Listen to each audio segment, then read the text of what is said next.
Survivor Series 2023 proved that anything in the world of wrestling is possible despite all the politics that be going on in the world. So boom, y'all remember the Monday Night Wars between WCW and WWF where we would see Vince McMahon go head to head with Eric Bischoff damn near every single week for years? Like there will be weeks where we will see WWF beat WCW in ratings. There would also be weeks where we would see WCW take over WWF for weeks. You know what I'm saying? Like they was going back and forth that whole Monday Night War stuff. And after all the Monday Night Wars of years of going head to head with each other, we will see the unthinkable happen. There will be an episode of Monday Night Raw where we will see Shane McMahon appear on the WCW screen, basically announcing that WWF have bought WCW from Eric Bischoff. And then years after buying WCW, Vince McMahon will pull off another thing that people thought was impossible to happen. Vince McMahon will bring Eric Bischoff to the WWE to play the GM role on Monday Night Raw. So after all them years from the Monday Night Wars, Vince McMahon still will manage to have Eric Bischoff on a WWE screen. And Eric Bischoff will go on to have a great run as GM. And then we got the Montreal Screwjob between Bret Hart, Shawn Michaels, and Mr. McMahon. Like, yeah, I know y'all remember how frustrated Bret Hart was due to the outcome of this match.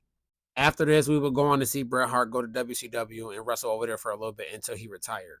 And then years later, WWE went on to pull another thing that we thought was impossible to happen. We would see the return of the Bret the Hitman Hart on WWE TV on Monday Night Raw. And we will see him and Shawn Michaels shake hands on live TV despite what happened years ago.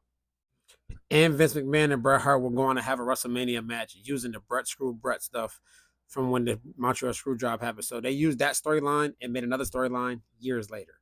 And then we got Stardust, somebody who Cody Rhodes portrayed as for like a year, which he really, really hated to the point where it caused him to leave WWE. And Cody Rhodes will go on to have one of the best independent circuit runs from all the time he has gone from WWE. He elevated himself and made himself better. And he was one of the founders of AEW, which he will go on to do some crazy shit. He will go on to smash the throne on AEW TV, shooting shots at Triple H. You know how Triple H used to use the throne as his logo? He went on to smash it on live TV. Just imagine how Triple H felt. And after all the years of being gone and saying that he was never going to return to WWE, what ended up happening at WrestleMania 38? He will return at WrestleMania 38 and be the surprise opponent for Seth Rollins. Shocked the world, like the wrestling world was shocked that Cody Rhodes actually returned to WWE despite what happened to him in the past at Stardust. And since Cody Rhodes has came back, he has done his thing, you know what I'm saying? Though he has gone on to have some great matches, won the Royal Rumble, main event at WrestleMania 39, even though he lost the championship match. And now we got CM Punk, somebody who was in WWE for years, who would go on to leave and bash WWE every single chance he got. Like he even said that he was never ever going to wrestle again, despite because of the fact that he had left WWE and how much stress it cost him. So he didn't wrestle in the ring for like 7 years. And then AEW will go on to do the unthinkable. They will have the debut of CM Punk in his hometown on AEW TV. For the first time in 7 years, we will see CM Punk in a wrestling ring. Just imagine how the wrestling world was at that time, bro. And even though CM Punk's reign in AEW wasn't that long, he still had some great matches despite the backstage politics that had him going crazy in the background, behind the scenes and all that. He still will go on to have a great AEW run from the time that he did wrestle in the ring. And eventually he will get fired due to certain circumstances that I'm not going to speak about because I don't really care about. But yeah, he will get fired from AEW and now we don't know what's going to happen with CM Punk. And then for the build-up for Survivor Series, every single week on Monday Night Raw and SmackDown, we will hear references and Easter eggs of possibly getting the return of the best in the world, CM Punk. And boom, the rest of the world got what they wanted. They got the return of CM Punk in a WWE ring after saying that he would never join the WWE and he bashed him for 10 years straight. He still returned to WWE at Survivor Series, got the crazy pop.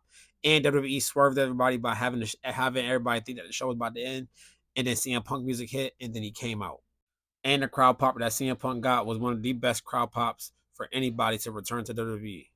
And yes, I understand that some people don't like CM Punk despite what he did and how he was and who he is. But you gotta understand, it's money now. You know what I'm saying? Though CM Punk returned to the WWE after all the years of saying he was never going to return. And look what happened. He still returned home. He even said it on Monday Night Raw. I'm home.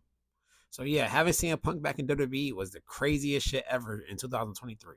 So despite everything that happened with CM Punk during his early days in WWE, you know what I'm saying, when he hit the pipe bomb and all that, we will see the return of CM Punk in WWE at Survivor Series, and then he would go on the Monday Night Raw to cut a promo saying that he's home, he missed everybody, and he's saying how much he has changed. So now it's up to CM Punk to see how much he's changed, and let's see what we can get out of him.